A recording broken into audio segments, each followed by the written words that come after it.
grab your head blade because this list isn't making any travel plans to Istanbul anytime soon. That's the former Constantinople for all my ancient Romans in the suplex community. On today's countout, we are looking at some of the best follicleist fighters in the world of pro wrestling and some up-and-coming names in the world of bald. My name's Michael Baldwin. Welcome to Suplex. Goldberg. Goldberg didn't wrestle matches. He ran through opponents like sugar-free gummy bears, and you weren't kicking out. You weren't reversing his finisher, you were getting speared and jackhammered, and before you know it, you were getting a good look at the WCW lighting rig. And for a while, this worked perfectly. WCW put him on an insane winning streak, 173-0. Now, was that a real number? Probably not. Did anyone care? Absolutely not. Just like all things with WCW, everything that's good must come to an end. And WCW got bored and ended his streak by having him lose to Kevin Nash because of a taser. Yeah, the most unstoppable force in wrestling got taken out by Scott Hall cosplaying as a mall cop. After WCW went under, Goldberg took his talents to WWE, which I'm sure WWE was just excited to have him, not only because he was the crown jewel of WCW, but also I'm sure Vince McMahon was pretty stoked to sign the guy who kicked Bret Hart's head off. Yeah, Bret, I still remember when you spit on me. Goldberg eventually left WWE, but just like 2010s to 2022 WWE, all bad things seem to come back, and in 2016, Goldberg came back too. And guess what? He still steamrolled people. Brock Lesnar, splat. Kevin Owens, vaporized. The Fiend, let's not talk about that one. Now, is every Goldberg match a masterpiece? No. Did he almost drop The Undertaker on his head? Yes. Did we still pop every time he came through the smoke and sparklers? Also, yes. At the end of the day, Goldberg didn't need an hour-long epic. He showed up, headbutted a door, got concussed, speared you into another dimension, and left. And then probably went to the hotel room and wondered where all of his childhood pets were. And honestly, that's kind of legendary. The one called Manders. His name sounds like a freaking cowboy movie, and believe me, he's one to keep an eye on in the indie wrestling scene. The one called Manders isn't your average indie guy, however. He's not out there doing 630s or flipping around like he's the gosh dang Spider-Man. No, he's a big man. He's a mean man. He's a hard man. He's a hard-hitting brawler who looks like a bad guy from the Red Dead series. And if you want to step up to him, good luck. This man is all about throwing hands. Now, I know you haven't seen him on WWE or AEW yet, but if you've watched the indie wrestling scene in the last few years, you've definitely seen Manders. He's causing chaos in GCW, WXW, MLW, you name it, anywhere with a W, he's probably punched someone in the face there. Now let's talk about that lariat. This man swings like he's trying to take your head clean off. Some guys try to hit you with a wrestling move. Manders hits you with a statement. And that statement is, I hate you. He's got that fight anyone, fight anywhere mentality that you love to see in pro wrestling. So if you ever see a bald cowboy charging at you at full speed, well, partner, I hope you can duck. Kurt Angle. Some wrestlers go bald over time. Others lose their hair in a match. That's exactly what happened to Kurt Angle back in 2002. Back when I was a kid, Judgment Day used to be a pay-per-view, and Kurt Angle used to have hair. So, at that pay-per-view, Judgment Day, in 2002, Kurt Angle put his respectable high and tight on the line against Edge and lost. And of course, Edge wasn't losing that match, but it was 2002 and I was a kid and I didn't know any better. I mean, look at this man's hair. It would have been a crime to cut it. Anyways, back to Kurt. After losing the match, he spent some time denying his new Stanley Tucci-esque look and he wore a wig. A bad wig. Like a Halloween Express bad type of wig. Which, if you ask me, is a great way to get heat. But some time passed and Kurt later embraced the mantra bald is beautiful and became a completely different animal. Let's be real here. Hair or no hair, Kurt Angle is one of the greatest to ever step in the ring. He's an Olympic gold medalist, and I don't know if he's ever said it, but he won that Olympic gold medal with a broken freaking neck. Angle dominated WWE, winning multiple world titles, having great matches with Shawn Michaels, Brock Lesnar, The Undertaker, all the while making the ankle lock one of the most deadliest finishers in pro wrestling history. Basically, he was the inverse of the biblical character Samson. Angle not only dominated in the WWE, but TNA as well, becoming one of the only handful of people to be inducted in the WWE and TNA Hall of Fame. Kurt Angle did retire in 2019, and the less we talk about that, the better. The kicker to all of this is Kurt could still grow hair, but he liked being bald. He wanted his head as shiny as those gold medals. Stone Cold Steve Austin. There's an old adage about going bald. Fire it before it quits on you. And I can't think of a more fitting individual for that statement than Stone Cold Steve Austin. Although Stone Cold is known for his signature chrome dome now, back in the day that wasn't always the case.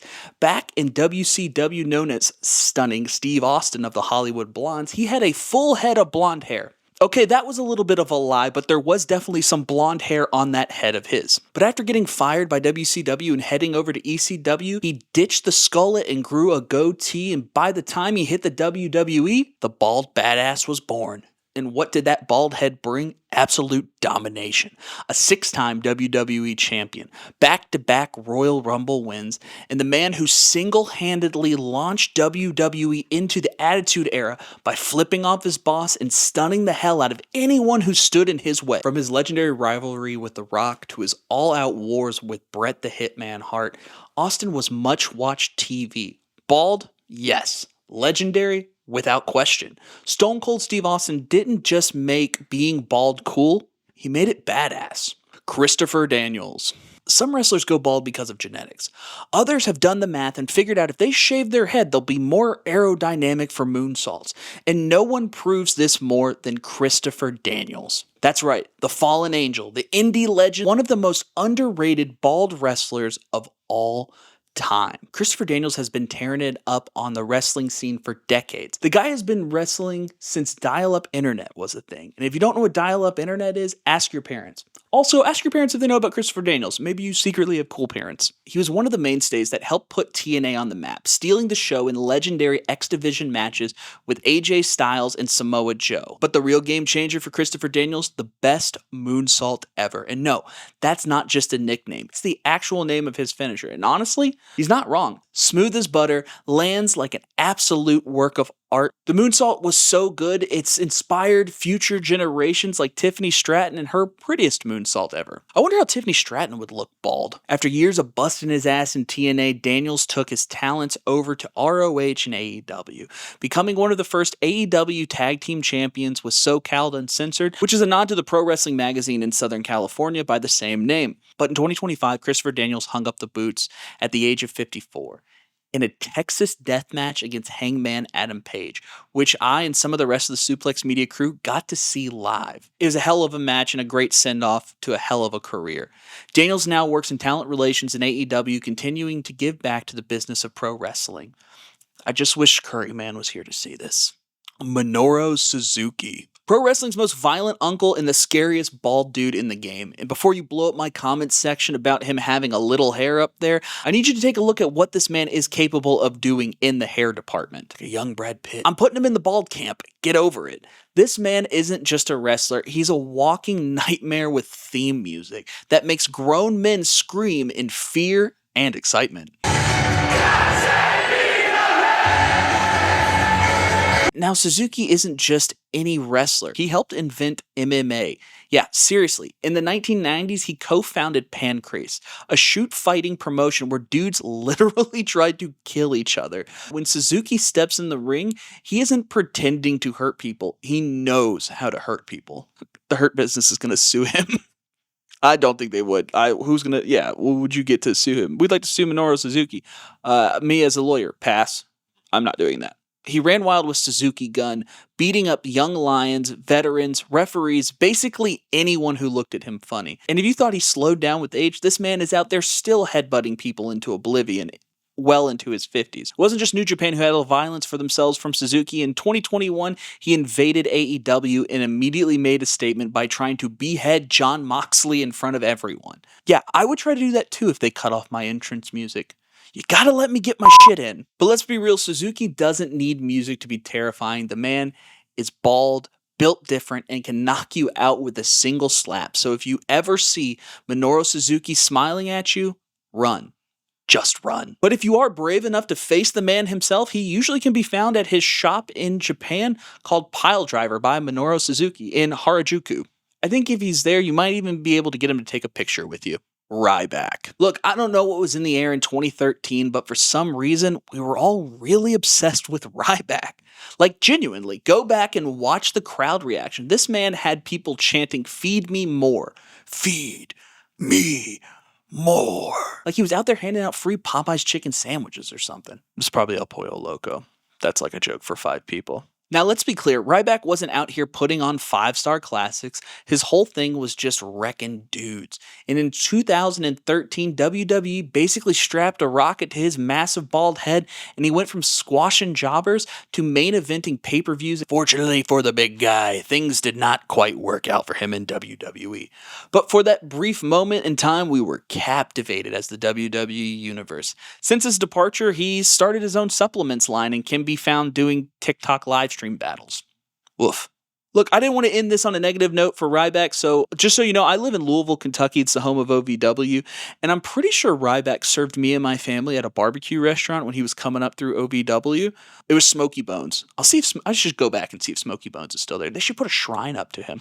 If you haven't been to the Shoney's, I don't think the Shoney's is there anymore either. Damn. Okay, there's a Shoney's in Ackworth, Georgia. I think it's Ackworth, Georgia. It's the Scott Steiner Shoney's, and they have like a whole mural to Scott Steiner because he owns that Shoney's. They should have a mural to Ryback at that Smoky Bones. Ricochet. Some say Ricochet made a deal with an ancient Aztec god for the ability to defy gravity, and all it cost him was his hair. And that's a damn fine deal if you can get it. I'd make that deal. Damn fine deal. Now, Ricochet isn't a power guy. He's not going to throw you across the ring like Goldberg, and he's definitely not going to German suplex you into a coma like Kurt Angle. No, Ricochet's whole thing is moving so fast that your eyes literally can't keep up with him. The fact that we know he's bald is because we can pause television. Thanks, TiVo. Ask your parents. His entire career has basically been one long highlight reel, from tearing it up on the indies to dominating Lucha Underground as Prince Puma, to showing up in NXT and immediately making everyone else look like they are in a John Morrison entrance. Did you ever see that ladder match at NXT TakeOver New Orleans? My man is so good. He carried Lars Sullivan to a 5-star classic. Now, was his WWE main roster run completely forgettable and almost a waste of time? Yes, it was. And I'll be honest, I just don't think WWE knew what to do with them. In 2024, Ricochet would leave WWE and head over to AEW, where I have to say he has flourished, even silencing some of his critics by doing the best character work of his career. He makes this list not only because of his abilities, but the reaction that he gets for just being bald. On recent episodes of AEW television, chants of bald have broken out during strike exchanges, and in his most recent match with Swerve Strickland, there's been a call and response chant in the vein of whose house? Swerve's house. But they've changed it for Ricochet when they say who's bald? Ricochet. The Kentucky native is crushing it in AEW right now, and I look forward to this new chapter in his career. Thank you for watching this and everything else here at Suplex Media. Let me know in the comments who your favorite bald wrestler is.